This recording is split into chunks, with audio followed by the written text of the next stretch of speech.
আসসালামু আলাইকুম। আজকের গল্প চ্যানেল থেকে আপনাদেরকে স্বাগত জানাচ্ছি।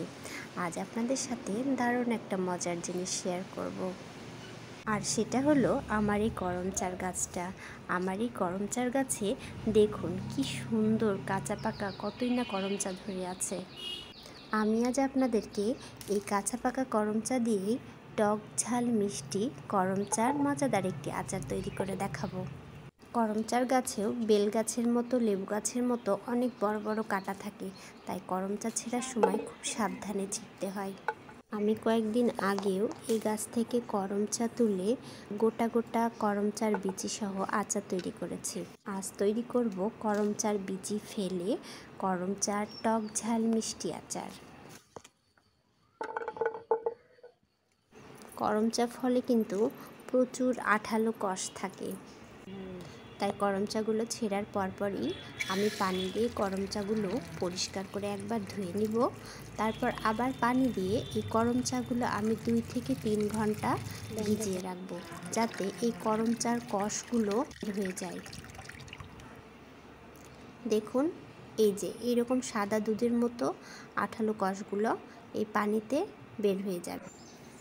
2 থেকে 3 ঘন্টা পর এই করমচাগুলো আমি পানি থেকে তুলে করমচার মাঝখান থেকে চিরে একটা কাঠির সাহায্যে করমচার মধ্যেকার ছোট ছোট বীজগুলো বের করে ফেলব।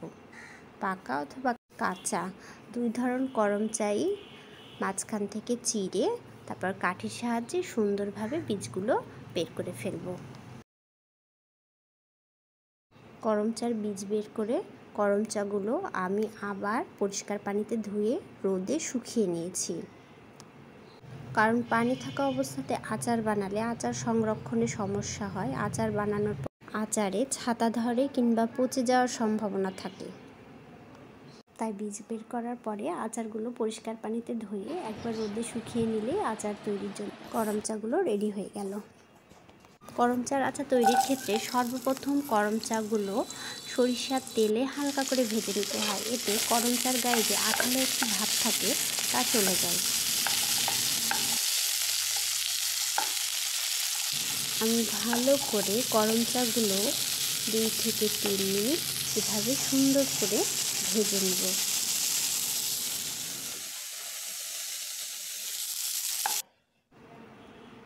এরপর আমি চুলায় একটা কড়াই দিয়ে পরিমাণ মতো চিনি অল্প আঁচে অনেকক্ষণ ধরে ভেজে লাল করে নেব।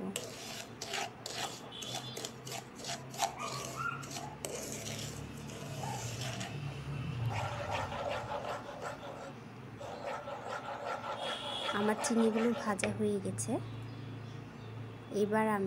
এবার আমি করমচার আচারে সুন্দর একটা রং আসার জন্য লেবু আর বিটরুটের জুস দিব। এটা অপশনাল, চাইলে দিতে পারেন কিংবা স্কিপ করতে পারেন। এভাবেই আমি শিরাটা কিছুক্ষণ ফুটিয়ে নেব। ফুটিয়ে নেওয়ার পরে এর মধ্যে আমার ভেজে রাখা করমচাগুলো দিয়ে আস্তে আস্তে নাড়াচাড়া শুরু করব।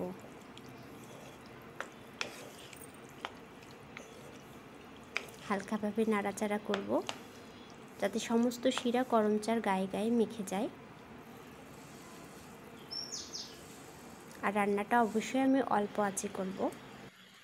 বিটরুটের জুস দিয়েছি কারণ এই সবুজ সবুজ করমচাগুলো ঠান্ডা হয়ে গেলে ঠিক একই বর্ণের হয়ে যাবে, পাকা করমচার বর্ণের হয়ে যাবে। আমার শিরা গাঢ় হয়ে আসছে।